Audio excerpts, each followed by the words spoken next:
afternoon. Welcome to the Adventure and Mystery Book Club.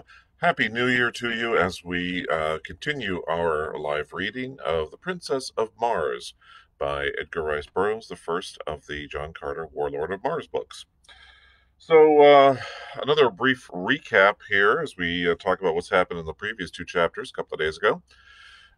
We had our person, John Carter, from recently from Earth and now strangely on Mars, without much explanation. And as he is getting to know the Green Martians with whom he has been living, he has found that after a battle with the so-called Red Martians, he has found that there is a captive, that they've taken one of their Red Martians captive, and it is a beautiful young woman by the name of Dejah Thoris. And we don't know much about her yet, other than that she's being held by the Green Martians, and the Green Martians are treating her poorly, cuffing her and smacking her and pushing her around and putting her in front of the chief. The chief is Lorquas Batamal. And again, we kind of see more of this difference between human sentiment, earthly sentiment, and Martian sentiment, of which there is none, where the Martians are, I don't want to say cruel so much, but they certainly disregard the pain of others, and there is certainly a lack of empathy on their part, and it is believed that this makes them a stronger people. John Carter, of course, tells them makes them weaker, that it is not a very good thing for them, and he has demonstrated this by saving the life of Woola, who saved his life when they were fighting the White Apes in the abandoned city. And now he has come to speak with Dejah Thoris and as a captive, and she they don't quite know what to make of each other yet. I think that's probably a fair statement, and that John Carter is kind of making a name for himself among the Green Martians, and that in the previous chapter they revealed that one of the Martians he had fought against died, and as per the custom of the land, then he receives the accoutrements of the dead warrior. And so the bracelets around the arm and the chest piece and various pieces of armor were then refitted to work on John Carter, rather than these, of course, 15-foot tall Green Martians. So, I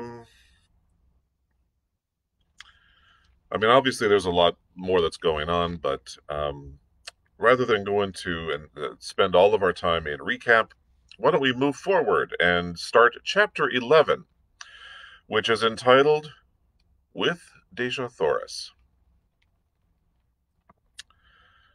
As we reached the open, okay, that's an odd phrasing. Let's start this again. As we reached the open, the two female guards who had been detailed to watch over Dejah Thoris hurried up and made as though to assume custody of her once more. The poor child shrank against me, and I felt her two little hands fold tightly over my arm. Waving the women away, I informed them that Sola would attend the captive hereafter, and I further warned Sarkoja that any more of her cruel attentions bestowed upon Dejah Thoris would result in Sarkoja's sudden and painful demise. My threat was unfortunate and resulted in more harm than good to Dejah Thoris, for, as I learned later, men do not kill women upon Mars, nor women men. So Sarkoja merely gave us an ugly look and departed to hatch up deviltries against us. I soon found Sola and explained to her that I wished her to guard Dejah Thoris as she had guarded me, that I wished her to find other quarters where they would not be molested by Sarkoja, and I finally informed her that I myself would take up my quarters among the men. Sola glanced at the accoutrements which were carried in my hand and slung across my shoulder. "You are a great chieftain now, John Carter," she said, "and I must do your bidding, though, indeed, I am glad to do it under any circumstances. The man whose medal you carry was young, but he was a great warrior, and had by his promotions and kills won his way close to the rank of Tars Tarkas, who, as you know, is second to Lorquas Patamal only. You are 11th. There are but 10 chieftains in this community who rank you in prowess." "And if I should kill Lorquas Patamal?" I asked. "You would be first, John Carter, but you may only win that honor by the will of the entire council that Lorquas Patamal meet you in combat. Or, should he attack you, you may kill him in self-defense, and thus win first place." I laughed and changed the subject.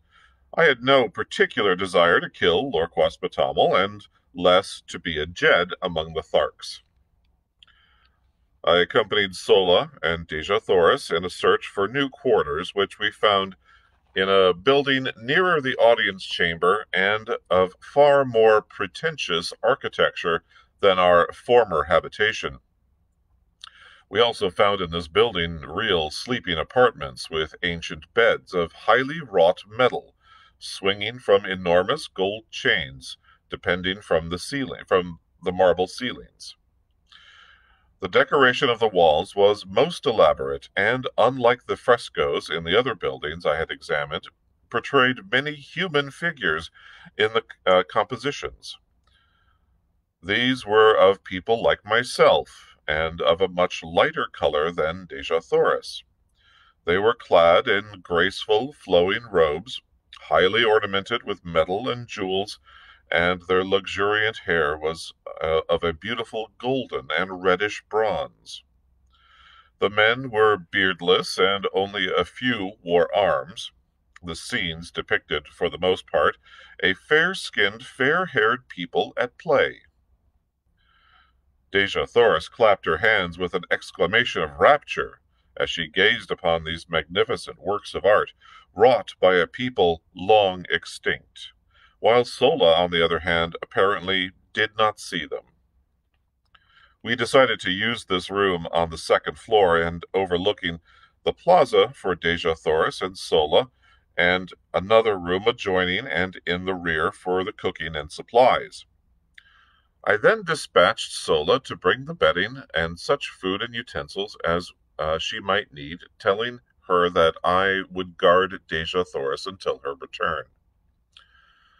As Sola departed, Dejah Thoris turned to me with a faint smile. "And where to, then, would your prisoner escape should you leave her, unless it was to follow you and crave your protection, and ask your pardon for the cruel thoughts she has harbored against you these past few days?" "Well, you are right," I answered. "There is no escape for either of us unless we go together." "I heard your challenge to the creature you call Tars Tarkas, and I think I understand your position among these people, but what I cannot fathom is your statement that you are not of Barsoom." "In the name of my first ancestor, then," she continued, "where may you be from? You are like unto my people, yet so unlike. You speak my language, and yet I heard you tell Tars Tarkas that you had but learned it recently. All Barsoomians speak the same tongue, from the ice-clad south to the ice-clad north, though their written languages differ. Only in the Valley Dor, where the river Is empties into the lost sea of Koras, is there's supposed to be a different language spoken, and except in the legends of our ancestors, there is no record of a Barsoomian returning up the river Is from the shores of Chorus in the valley of Dor. Do not tell me that you have thus returned. They would kill you horribly anywhere upon the surface of Barsoom if that were true. Tell me it is not. Her eyes were filled with a strange, weird light. Her voice was pleading, and her hands reached up upon my breast were pressed against me as though to wring a denial from my very heart. I do not know your customs, Deja Thoris, but in my own Virginia, a gentleman does not lie to save himself. I am not of Dor. I have never seen the mysterious Is. The lost sea of Chorus is still lost, as far as I'm concerned. Do you believe me? And then it struck me suddenly that I was very anxious that she should believe me. It was not that I feared the results which would follow a general belief that I had returned from the Barsoomian heaven or hell or whatever it was. Why was it then? Why should I care what she thought? I looked down at her beautiful face upturned, and her wonderful eyes opening up the very depth of her soul, and as my eyes met hers, I knew why, and I shuddered. A similar wave of feeling seemed to stir her. She drew away from me with a sigh, and with her earnest, beautiful face turned up to mine, she whispered, I believe you, John Carter. I do not know what a gentleman is, nor have I ever heard before of Virginia, but on Barsoom no man lies. If he does not wish to speak the truth, he is silent. Where is this Virginia, your country, John Carter? She asked, and it seemed that this fair name of my fair land had never sounded more beautiful than as it fell from those perfect lips on that far-gone day. I am of another world, I answered, the great planet Earth, which revolves around our common sun, and next within the orbit of your Barsoom, which we know as Mars. How I came here I cannot tell you, for I do not know, but here I am, and since my presence has permitted me to serve Deja Thoris, I am glad that I am here. She gazed at me with troubled eyes, long and questioningly. That it was difficult to believe my statement I well knew, nor could I hope that she would do so, however much I craved her confidence and respect. I would much rather not have told her anything of my antecedents. But no man could look into the depths of those eyes and refuse her slightest behest. Finally, she smiled, and, rising, said, I shall have to believe even though I cannot understand. I can readily perceive that you are not of the Barsoom of today. You are like us, yet different. But why should I trouble my poor head with such a problem when my heart tells me that I believe because I wish to believe? It was good logic, good, earthly, feminine logic, and if it satisfied her, I certainly could pick no flaws in it. As a matter of fact, it was about the only kind of logic that could be brought to bear upon my problem. We fell into a general conversation then, asking and answering many questions on each side. She was curious to learn of the customs of my people and displayed a remarkable knowledge of events on earth. When I questioned her closely on this seeming familiarity with earthly things, she laughed and cried out, Why, every schoolboy on Barsoom knows the geography and much concerning the fauna and flora, as well as the history of your planet, fully as well as of his own. Can we not see everything which takes place upon earth, as you call it, Is it not hanging there in the heavens in plain sight? This baffled me, I must confess, fully as much as my statements had confounded her, and I told her so. She then explained, in general, the instruments her people had used and been perfecting for ages, which permit them to throw upon a screen a perfect image of what is transpiring upon any planet and upon many of the stars. These pictures are so perfect in detail that, when photographed and enlarged, objects no greater than a blade of grass may be distinctly recognized. I afterward, in helium, saw many of these pictures, as well as the instruments which produced them. If, then, you are so familiar with earthly things, I asked, why is it that you do not recognize me as identical with the inhabitants of that planet? She smiled again, as one might in bored indulgence of a questioning child. Because, John Carter, she replied, nearly every planet and star having atmospheric conditions at all approaching those of Barsoom shows forms of animal life almost identical with you and me, and further, Earthmen, almost without exception, cover their bodies with strange, unsightly pieces of cloth, and their heads with hideous contraptions, the purpose of which we have been unable to conceive, while you, when found by Tharkian warriors, were entirely undisfigured and unadorned.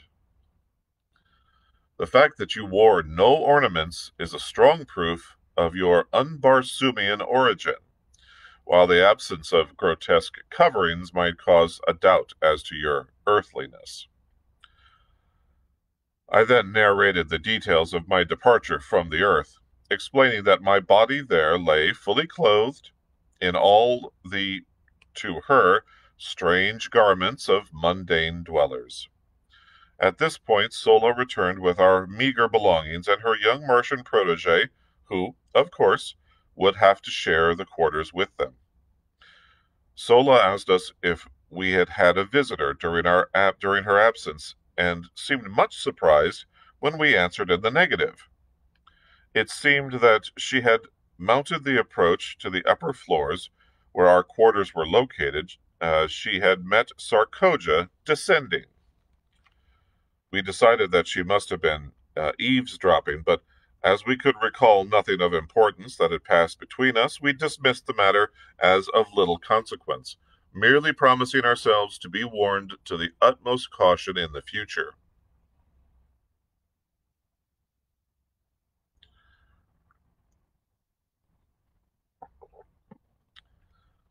Deja Thoris and I then fell to examining the architecture and decorations of the beautiful chambers of the building we were occupying. She told me that these people had presumably flourished over 100,000 years before. They were the early progenitors of her race, but had mixed with the other great race of early Martians who were very dark, almost black, and also with the reddish yellow race which had flourished at the same time. These three great divisions of the higher Martians had been forced into a mighty alliance, as the drying up of the Martian seas had compelled them to seek the comparatively few and always diminishing fertile areas, and to defend themselves under new conditions of life against the wild hordes of green men. Ages of close relationship and intermarrying had resulted in the race of red men, of which Deja Thoris was a fair and beautiful daughter. During the ages of hardship and incessant warring between their own various races, as well as with the green men, and before they had fitted themselves to the changed conditions, much of the high civilization and many of the arts of the fair-haired Martians had become lost. But the red race of today has reached a point where it feels that it has made up in new discoveries and in a more practical civilization for all that lies irretrievably buried with the ancient Barsoomians beneath the countless intervening ages. These ancient Martians had been a highly cultivated and literary race, but during the vicissitudes of those trying centuries of readjustment to new conditions, not only did their advancement and production cease entirely, but practically all their archives, records, and literature was lost. Dejah Thoris related many interesting facts and legends concerning this lost race of noble and kindly people. She said that the city in which we were camping was supposed to have been a center of commerce and culture known as Korad. It had been built upon a beautiful natural harbor, landlocked by magnificent hills. The little valley on the west front of the city, she explained, was all that remained of the harbor, while the pass through the hills to the old sea bottom had been the channel through which the shipping passed up to the city gates. The shores of the ancient seas were dotted with just such cities, and lesser ones in diminishing numbers were to be found converging toward the center of the oceans, as the people had found it necessary to follow the receding waters until necessity had forced upon them their ultimate salvation, the so-called Martian canals. We had been so engrossed in exploration of the building and in our conversation that it was late in the afternoon before we realized it. We were brought back to a realization of our present conditions by a messenger bearing a summons from Lord Quaspatamal, directing me to appear before him forthwith. Bidding Dejah Thoris and Sola farewell, and commanding Woola to remain on guard, I hastened to the audience chamber, where I found Lord Quaspatamal and Tars Tarkas seated upon the rostrum.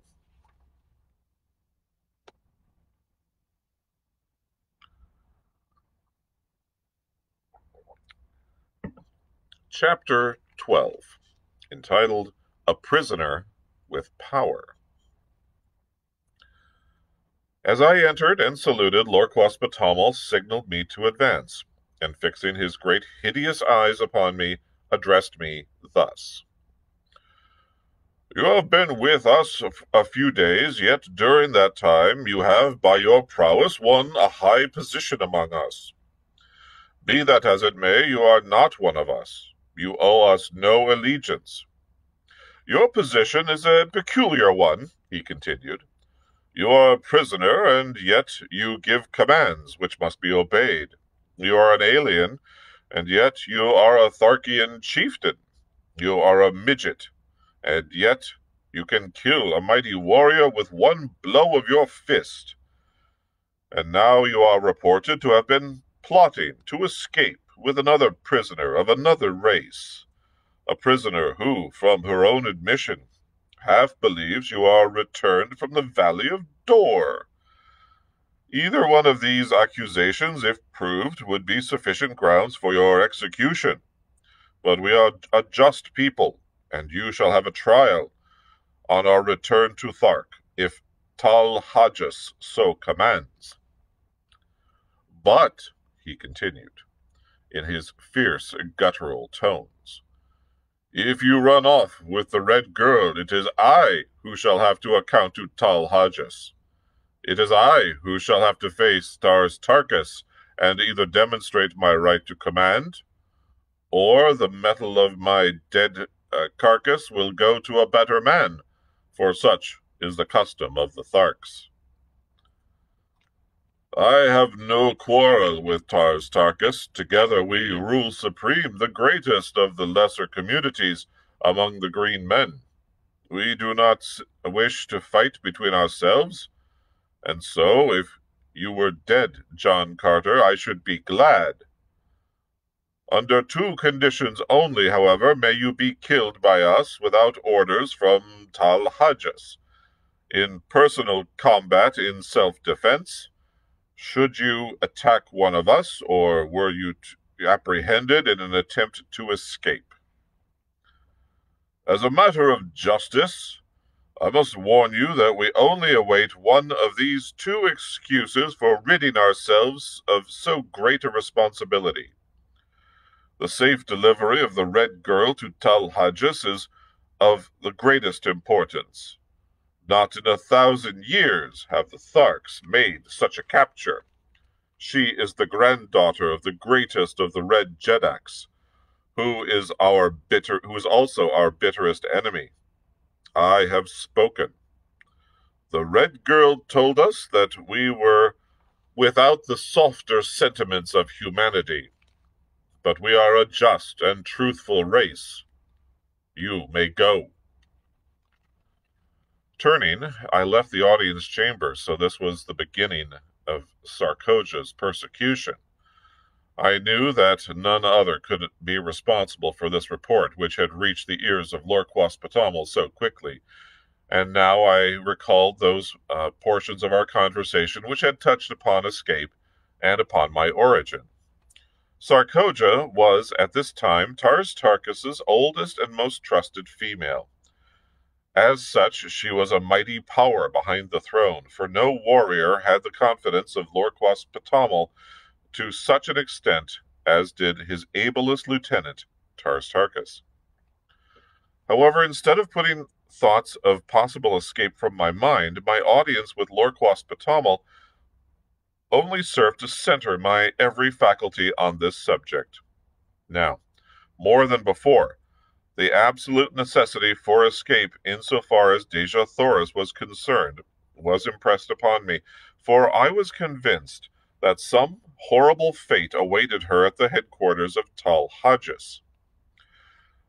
As described by Sola, this monster was the exaggerated personification of all the ages of cruelty, ferocity, and brutality from which he had descended. Cold, cunning, calculating he was, also, in marked contrast to most of his fellows, a slave to that brute passion which the waning demands for procreation upon their dying planet had almost stilled in the Martian breast. The thought that the divine Dejah Thoris might fall into the clutches of such an abysmal atavism started the cold sweat upon me. Far better that we save friendly bullets for ourselves at the last moment, as did those brave frontier women of my lost land, who took their own lives rather than fall into the hands of the Indian braves. As I wandered about the plaza, lost in my gloomy forebodings, Tars Tarkas approached me on his way from the audience chamber. His demeanor toward me was unchanged, and he greeted me as though we had not just parted a few moments before. "Where are your quarters, John Carter?" he asked. "I have selected none," I replied. "It seemed best that I quartered either by myself or among the other warriors, and I was awaiting an opportunity to ask your advice. As you know," and I smiled, "I am not yet familiar with all the customs of the Tharks." "Come with me," he directed, and together we moved off across the plaza to a building which I was glad to see adjoined that occupied by Sola and her charges. "My quarters are on the first floor of this building," he said, "and the second floor is also is fully occupied by warriors, but the third floor and the floors above are vacant. You may take your choice of these. I understand," he continued, "that you have given up your woman to the Red Prisoner. Well, as you have said, your ways are not our ways, but you can fight well enough to do about as you please, and so if you wish to give your woman to a captive, it is your own affair. But as a chieftain, you should have those to serve you, and in accordance with our customs, you may select any or all the females from the retinue of the chieftains whose metal you now wear." I thanked him, but assured him that I could get along very nicely without assistance, except in the matter of preparing food, and so he promised to send women to me for this purpose, and also for the care of my arms and the manufacture of my ammunition, which he said would be necessary. I suggested that they might also bring some of the sleeping silks and furs which belonged to me as spoils of combat, for the nights were cold and I had none of my own. He promised to do so, and departed. Left alone, I ascended the winding corridor to the upper floors in search of suitable quarters. The beauties of the other buildings were repeated in this, and as usual, I was soon lost in a tour of investigation and discovery. I finally chose a front room on the third floor, because this brought me nearer to Deja Thoris, whose apartment was on the second floor of the adjoining building, and it flashed upon me that I could rig up some means of communication, whereby she might signal me in case she needed either my services or my protection. Adjoining my sleeping apartment were baths, dressing rooms, and other sleeping and living apartments, in all some 10 rooms on this floor. The windows of the back rooms overlooked an enormous court, which formed the center of the square made by the buildings which faced the 4 contiguous streets, and which was now given over to the quartering of the various animals belonging to the warriors occupying the adjoining buildings.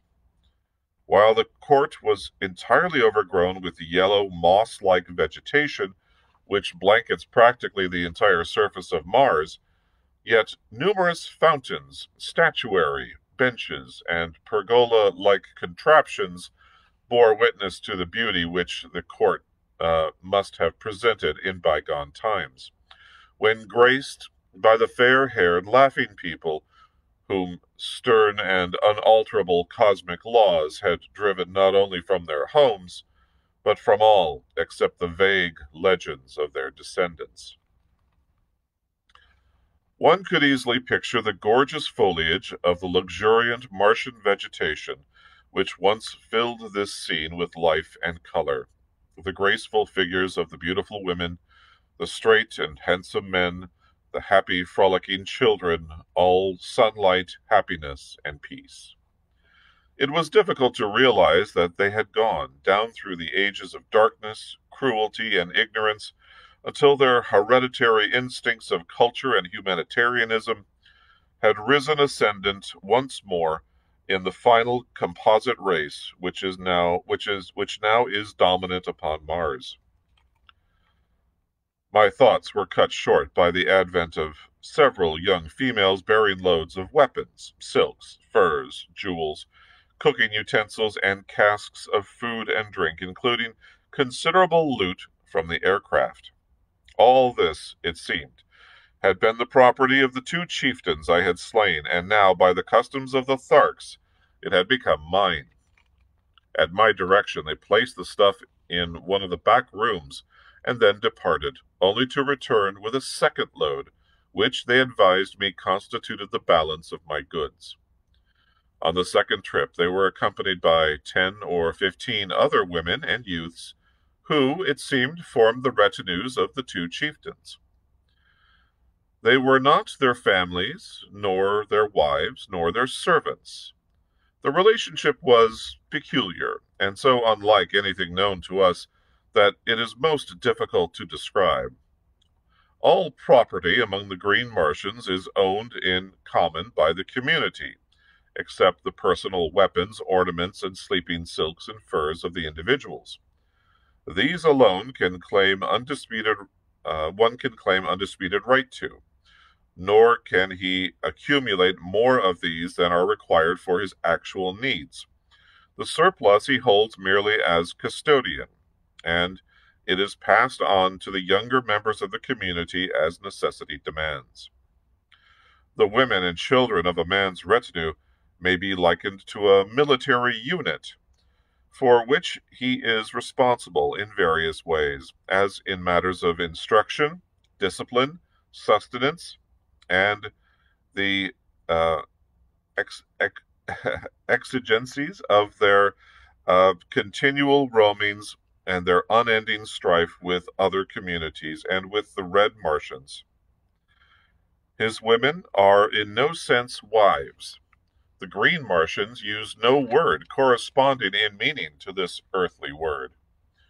Their mating is a matter of community interest solely, and is directed without reference to natural selection. The council of chieftains of each community control the matter as surely as the owner of a Kentucky racing stud directs the scientific breeding of his stock for the improvement of the whole. In theory, it may sound well, as is often the case with theories, but the results of ages of this unnatural practice, coupled with the community interests in the offspring being held paramount to that of the mother, is shown in the cold, cruel creatures and their gloomy, loveless, mirthless existence. It is true that the green Martians are absolutely virtuous, both men and women, with the exception of such degenerates as Tal Hodges, but better far a finer balance of human characteristics even at the expense of a slight and occasional loss of chastity.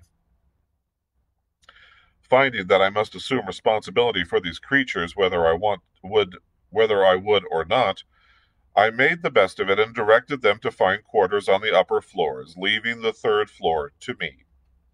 One of the girls I charged with the duties of my simple cuisine, and directed the others to take up the various activities which had formerly constituted their vocations. Thereafter, I saw little of them, nor did I care to. And that, my friends, concludes chapter 12. So we are good for another 2 chapters, 11 and 12 today, as we learn more about Dejah Thoris. We learn more about the origin of the Red Men of Mars, and again, more comparisons between the sense of compassion shown by Earthlings and apparently by the Red Men as well, and the sort of lack of compassion shown by the Green Men, also called Tharks, and yet I don't know if you've noticed this, but there are characters like Taurus Tarkus who seem to be a different kind of Thark, a different kind of Green Martian, as is Sola. And in fact, remember in a previous chapter we had read Sola was said to have been a throwback from a time millennia past where the Green Martians actually felt compassion for others and did not focus only on themselves. So it's an interesting kind of dichotomy between the two races and between the Martians and the Earthlings and the Red Men and the Green Men and all those different variations. So we're moving right along. We'll find out more in our next 2 chapters as we read them on Monday, January. Of course, we're in January today, but January 4th, it says in my calendar, at 4 o'clock, and we shall read chapters 13 and 14. I hope you can join me for that. Otherwise, have a great New Year's, and we'll see you in a couple of days. Bye, everyone.